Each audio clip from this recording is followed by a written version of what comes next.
deuxièmement, une autre menace qui est venue, c'est la menace du Covid. Vous savez que cette crise a participé à plusieurs phénomènes, du jamais vu pour notre génération, avec un véritable effet de sidération, des restrictions, des libertés individuelles, port du masque obligatoire, confinements successifs, passe sanitaire, et des traumatismes dans les familles avec des décès, des bien-aimés qui ont quitté notre monde pour entrer dans la patrie céleste.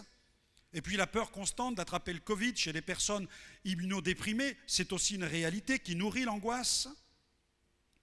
Et puis cette différence qui a pris place entre les vaccinés, les non-vaccinés.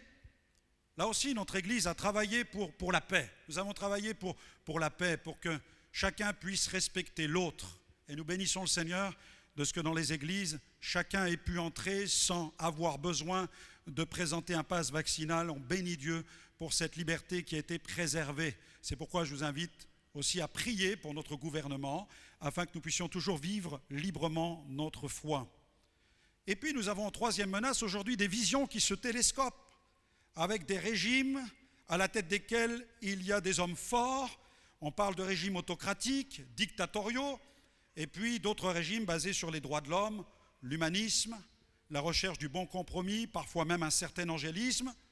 Il y a des fonctionnements pour certains pays en autarcie, complètement repliés sur soi, et puis d'autres régimes qui ont une vision expansionniste, parfois même avec des relents d'impérialisme.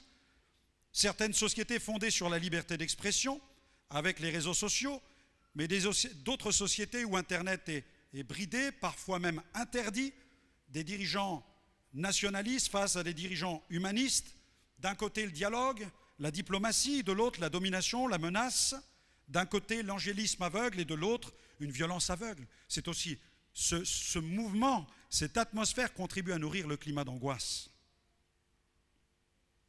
Et puis il y a une quatrième angoisse, c'est la peur liée au mouvement de population avec les réfugiés. Nous avons vu des réfugiés venir d'Afrique du Nord. Maintenant, nous en avons d'autres qui vont venir des pays de l'Est. Et nous devons prier aussi pour que l'Église de Jésus puisse faire œuvre à l'exemple du bon Samaritain. Tu aimeras ton prochain comme toi-même. Tu aimeras ton prochain comme toi-même. Que Dieu nous aide dans ces moments où nous allons voir des familles brisées. Nous allons voir des familles dont le fils, peut-être le père, a dû rester pour défendre son pays et ne verra peut-être pas les siens. Nous allons voir aussi venir en Europe des hommes et des femmes qui porteront des traumatismes au plus profond d'eux-mêmes parce qu'ils ont vu des choses qui sont insoutenables, qui sont atroces. Et puis la crise mondiale, elle, va s'intensifier sur le plan économique parce que ce sont les jeux des alliances, le jeu des contrats, le jeu du commerce, la puissance de l'énergie, l'explosion des tarifs, etc., des pressions financières insoutenables qui vont peser sur les populations. Et puis de la frustration et toujours plus de colère, de mécontentement, de réactions en chaîne sur le plan social, politique. Et puis le drame écologique qui continue derrière. Parce que pendant que les hommes se font la guerre, eh bien en parallèle, la planète continue aussi de s'abîmer. Et c'est pourquoi il nous faut prier pour cela. Il nous faut prier pour cela. Alors la Russie a-t-elle une place dans le plan prophétique? C'est une question que nous pourrions nous poser au regard des Écritures. La Bible parle d'une époque, d'un temps où il y aura aussi une agression contre Israël, avec un royaume du Nord, un royaume du Sud et un royaume du Nord dans lequel la Russie et certains pays du Nord occuperont aussi une place. C'est pourquoi Satan travaille à élever les peuples les uns contre les autres. Mais la Bible nous dit que dans ce combat qui sera dirigé contre Israël, Jésus reviendra.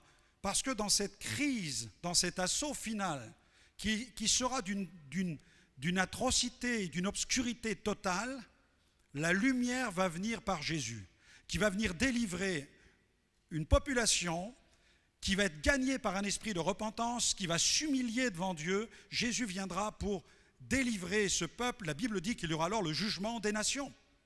Et Jésus instaurera sur la planète un règne de 1000 ans. Il y aura un âge d'or, un règne de 1000 ans. À l'issue de ce règne, il y aura une ultime révolte. que Jésus réprimera. Satan sera vaincu de façon définitive. Et là alors, il y aura cette résurrection glorieuse, il y aura la manifestation de la gloire de Dieu. Et il y aura de nouveaux cieux, il y aura une nouvelle terre. Mais c'est Dieu qui va mettre en œuvre ces choses. Ce n'est pas l'homme qui contrôle la destinée de la planète, mais c'est Dieu qui contrôle la destinée de notre planète. Amen. Que Dieu soit béni pour cela. J'aimerais ce matin terminer en vous donnant, je dirais, quelques clés concernant la situation dans laquelle nous sommes. C'est la deuxième partie de mon message.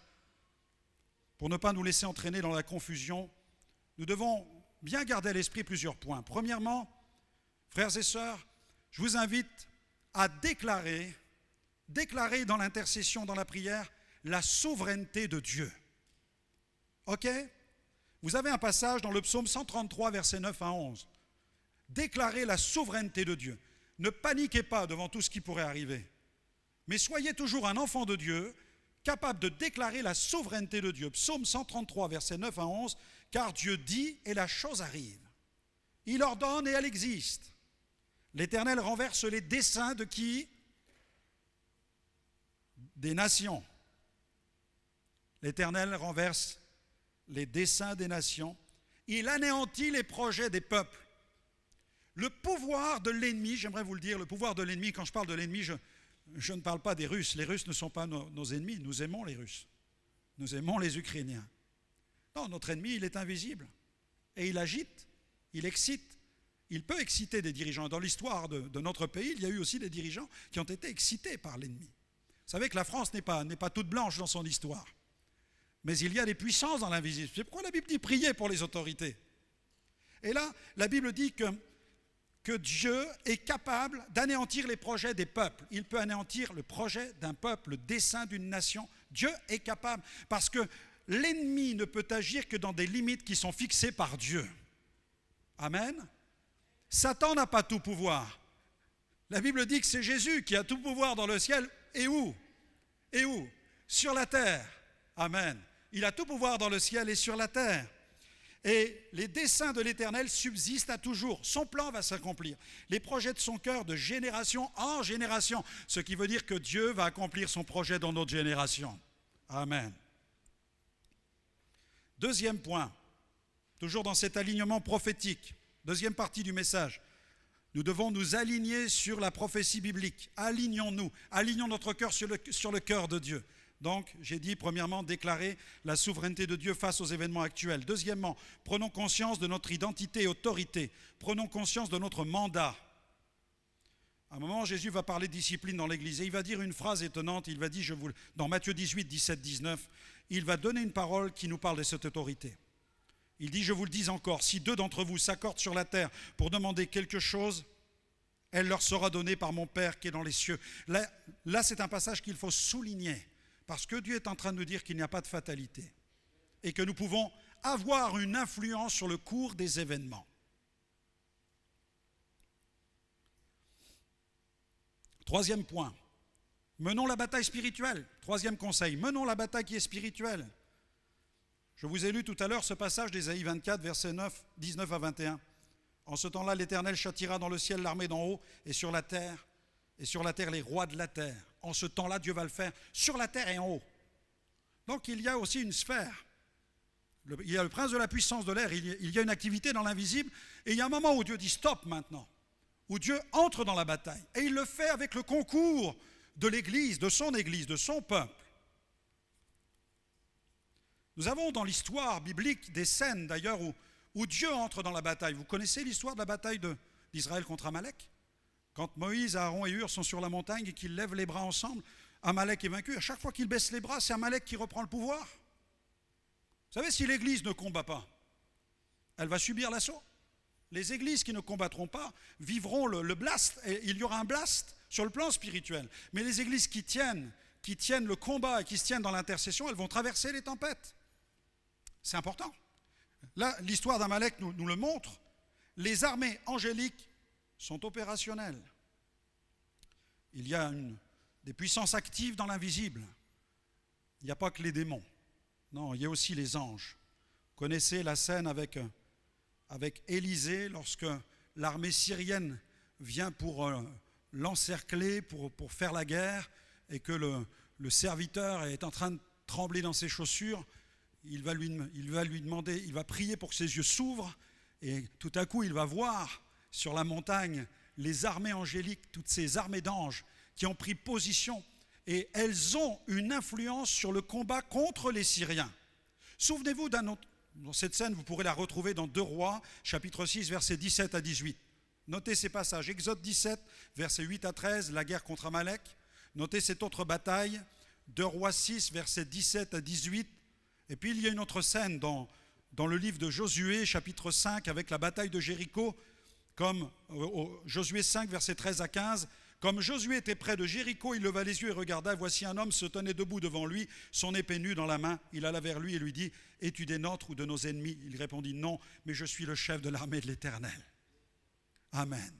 Wow. Vous avez vu ces généraux parfois qui ont des galons partout, hein? Et ces galons témoignent des batailles qu'ils ont remportées, des conflits dans lesquels ils ont été engagés. Mais imaginez ce jour-là, Josué a fait face au chef de l'armée de l'Éternel. Je ne vous dis pas comment il devait être habillé, mais ça devait être quelque chose. Parce qu'il a remporté des batailles contre les puissances sataniques dans l'invisible. 4e conseil, hâtons l'avènement du Seigneur. Hâtons-le. Dans 2 Pierre 3, 11 à 13. Puisque donc toutes ces choses doivent se dissoudre, quelles ne doivent pas être la sainteté de votre conduite et votre piété, tandis que vous attendez et hâtez l'avènement du jour de Dieu, à cause duquel les cieux enflammés se dissoudront et les éléments embrasés se fondront, mais nous attendons selon sa promesse de nouveaux cieux et une nouvelle terre où la justice habitera. Nous attendons de Dieu ceci. Alors ne nous installons pas dans une fausse sécurité d'occidental. Non. L'Occident a connu des moments difficiles. Ne nous installons pas, ne nous réfugions pas dans une sorte de sécurité occidentale. Mais au contraire, réveillons nos esprits. Au contraire, prenons place dans le combat spirituel. Souvenez-vous de la parabole des 10 vierges. Celles qui avaient prévu de l'huile dans leurs lampes et même elles avaient fait des réserves. Alors que celles qui n'avaient pas fait de réserve au jour de la venue de l'époux, elles ont demandé de l'huile et les autres ont dit non, parce que si on vous donne notre huile, nous, on ne sera pas prêts. Nous ne serons pas prêtes pour aller à la rencontre de l'époux. Donc faisons des provisions d'huile sur le plan spirituel. Dans Luc 21, verset 34, Jésus dit « Prenez garde à vous-même de craindre que vos cœurs ne s'apesantissent par les excès du manger et du boire. » Vous l'avez lu avec moi. Au verset 36, il dit « Veillez donc et priez en tout temps afin que vous ayez la force d'échapper. » Quand je lis cela, je me dis « Certains n'auront pas la force. » Quand je lis cela, j'ai peur, frères et sœurs. Quand je lis ce passage, je tremble. Parce que je me dis, des chrétiens n'auront pas la force d'échapper. Non. C'est écrit dans la parole de Dieu. Il nous faut veiller et prier pour avoir la force d'échapper. Mais j'ai confiance. Parce que nous sommes dans une église de renouveau. Et notre message tous les dimanches, c'est un message de réveil. Et nous prions pour que vous soyez remplis du Saint-Esprit. Donc j'ai cette confiance que Dieu va réveiller vos esprits. J'ai même cette confiance que vous allez hâter l'avènement du Seigneur en évangélisant, en répandant les valeurs du royaume de Dieu, en invitant des âmes dans ce lieu. C'est pourquoi, si vous savez qu'il y a des gens près de chez vous, dans cette ville, des chrétiens sans église, si vous savez qu'il y a des hommes et des femmes avec lesquels vous parlez de Jésus, qui n'ont pas encore fait même la paix avec Dieu, dites-leur, reviens dans une église. Si notre église ne leur plaît pas, envoie-le dans une autre église, peu importe l'endroit. Mais qu'ils soient dans une communauté chrétienne, qu'ils ne vivent pas la vie chrétienne chez eux en solo. Non, qu'ils soient attachés au corps de Christ. N'a pas la prétention d'être la meilleure église de la ville, ça n'a pas de sens. Non, il en faut pour tous les goûts. Amen. Et notre travail, c'est d'amener les hommes et les femmes à rencontrer Jésus, afin d'avoir la force. La force. Bien-aimé, la force, elle est dans le Christ. Bien-aimé, la force, elle est dans le Saint-Esprit. La force, elle est dans l'enracinement. La force, elle est dans la vision prophétique. La force, elle est dans la prière. La force, elle est dans la vie d'église. Nous avons lu, une nation s'élèvera contre une nation et un royaume contre un royaume. Vous avez discerné? Un royaume contre un royaume? Mais c'est le royaume des ténèbres contre le royaume de Dieu. Ce n'est pas la reine d'Angleterre contre un autre royaume. Non, non, ce n'est pas seulement ça. Non, ça va plus loin. La pensée prophétique va plus loin. Un royaume contre un royaume. Il y a une guerre dans l'invisible. Et nous sommes de cette guerre-là. Et nous avons une place à tenir dans ce combat. Dieu soit béni.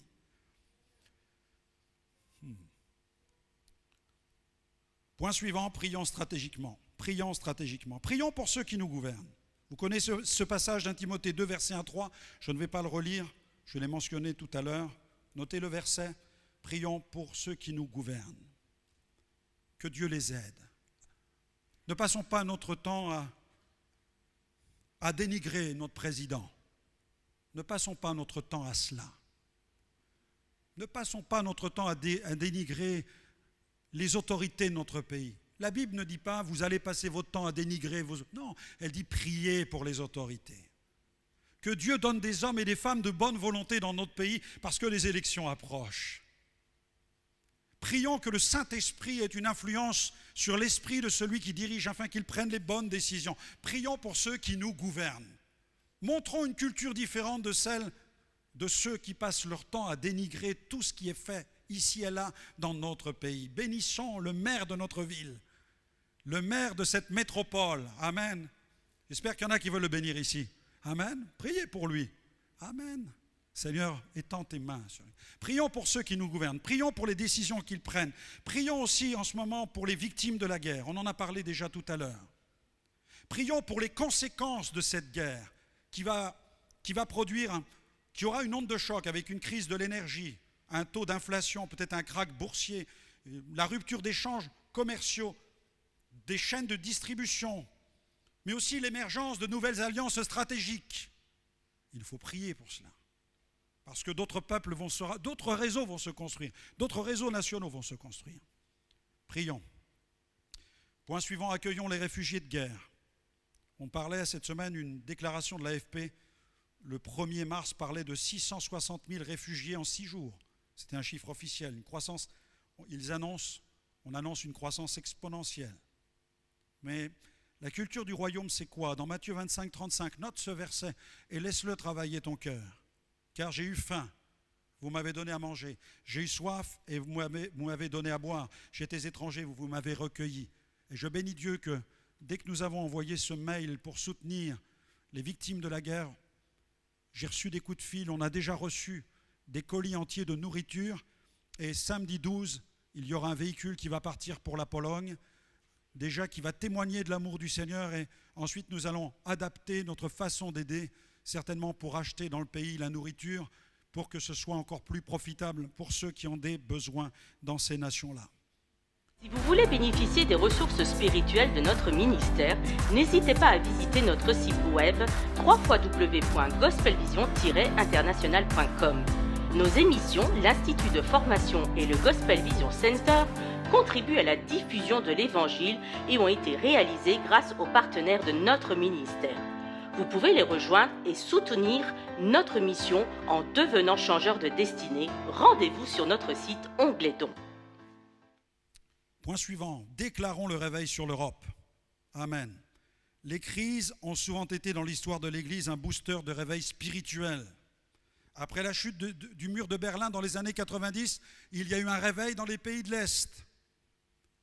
On envoyait des camions de vêtements, je m'en souviens, on envoyait de la nourriture, mais aussi le Seigneur a envoyé des missionnaires, des évangélistes, il y a eu des campagnes sous chapiteaux. Il y a encore quelques années, nous étions avec nos camions podium en Ukraine, dans la ville de Mariupol. Je prêchais dans les quartiers que j'ai vus détruits à la télévision. Je prêchais en plein air dans ces endroits-là. Et je voyais des centaines de personnes recevoir Jésus, des gens être délivrés de toute espèce d'esclavage. Nous sommes allés à Berdiansk aussi. Nous sommes allés dans tous ces endroits-là. Nous y avons des frères et sœurs. Nous avons prié avec eux, nous avons dormi avec eux, nous avons mangé avec eux. Et nous avons vu des églises se fermer, des pasteurs qui ont dû prendre la fuite, des centres même de réinsertion pour jeunes drogués, des jeunes qui vivaient dans les égouts. Les centres ont dû fermer, les pasteurs ont dû fuir avec toutes ces familles et tous ces jeunes. On pense à eux, on prie pour eux. Mais nous déclarons le réveil sur l'Europe. Nous prions pour une plus grande prise de conscience de la nécessité de se préparer à la rencontre de Dieu, d'être réconciliés avec lui. Soyons prêts à rencontrer Dieu à tout moment, frères et sœurs. Amos 4 nous dit « Prépare-toi à la rencontre de ton Dieu ». Et puis je terminerai par ce point, sur notre attitude. Prions pour Israël. Prions pour Israël. Peut-être vous allez me dire, mais pasteur, que vient faire Israël dans votre affaire? Je sais qu'il faut toujours prier pour Israël. Tout simplement parce que lorsque les signes s'accélèrent et que les alliances se réorganisent, il y a un plan belliqueux qui se met aussi en place et qui visera Israël.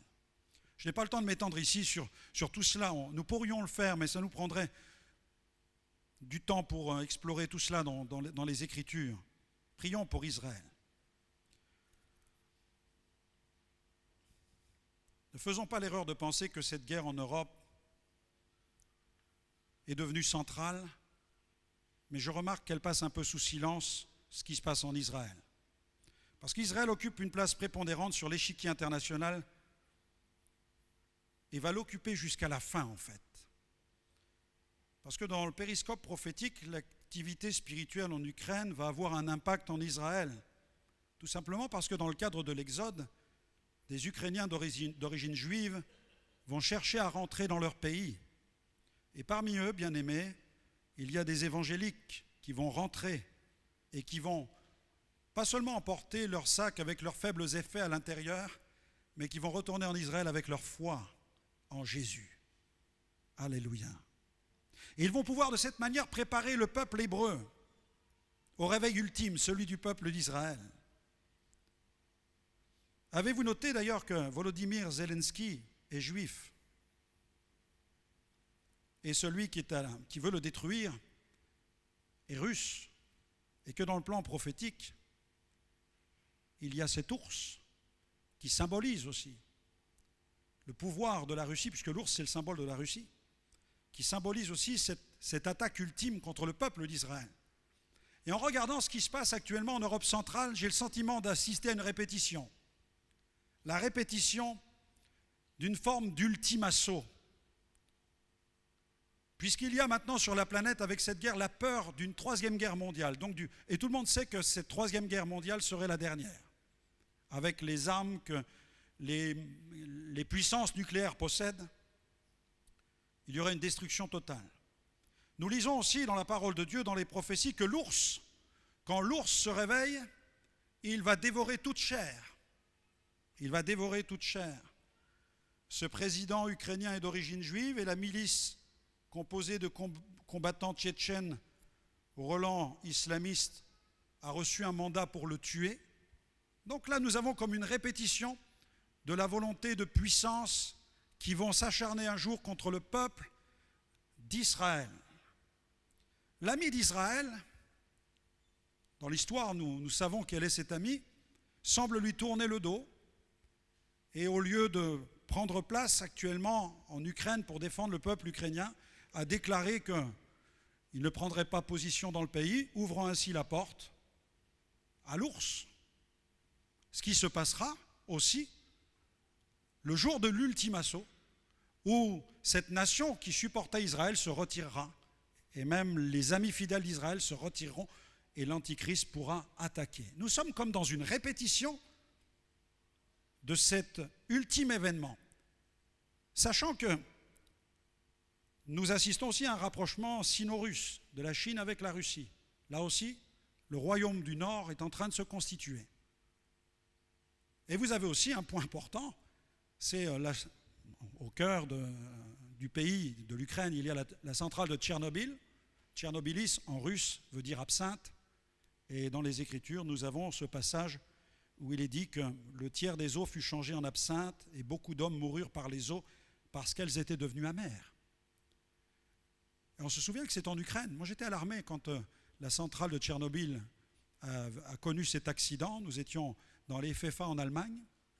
Et ce matin, la sirène a sonné dans la caserne. On s'est tous retrouvés avec des masques à gaz. Et on nous apprenait qu'il y avait un accident nucléaire en Ukraine. Et c'est là que nous apprenions que ce mot Tchernobyl signifiait absinthe. Et la parole de Dieu nous parle dans l'Apocalypse de l'absinthe. Il y aura une étoile qui s'appellera absinthe. Ces choses sont en train de se mettre en place. Mais l'Église, dans ce plan prophétique, elle a, je dirais, une place prépondérante. Elle doit se tenir dans la prière, dans le combat. Parce que, j'aimerais vous dire quelque chose. vous occupez une place stratégique. En tant qu'Église qui intercède, vous empêchez Armageddon. Vous êtes la seule force d'interposition qui empêche la venue de l'Antichrist. La Bible le dit. Il y a des antéchrists, il y en a eu tout au long de la période de l'Église, des antéchrists. Mais il y aura l'Antichrist, l'homme impie qui viendra. Et nous lisons dans la parole de Dieu ce passage où il est question de l'homme du péché. Dans 2 Thessaloniciens 2, verset 1 à 12, avant de prier, nous allons maintenant lire ces deux derniers passages. Dans 2 Thessaloniciens 2, verset 1 à 12, prenez votre Bible et regardez.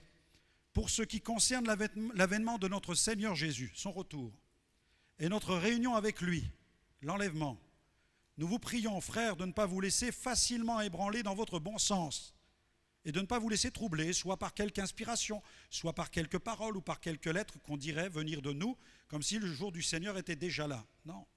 Que personne ne vous séduise d'aucune manière, car il faut que l'apostasie, c'est-à-dire l'éloignement de la base, soit arrivé auparavant et que l'on ait vu paraître l'homme du péché, le fils de la perdition, l'adversaire. Un jour, il y aura un dictateur mondial qui s'élève au-dessus de tout ce qu'on appelle Dieu ou de tout ce qu'on adore, jusqu'à s'asseoir dans le temple de Dieu. Alors mes amis, il y a encore des choses qui doivent se mettre en place avant tout cela. Se proclamant lui-même Dieu.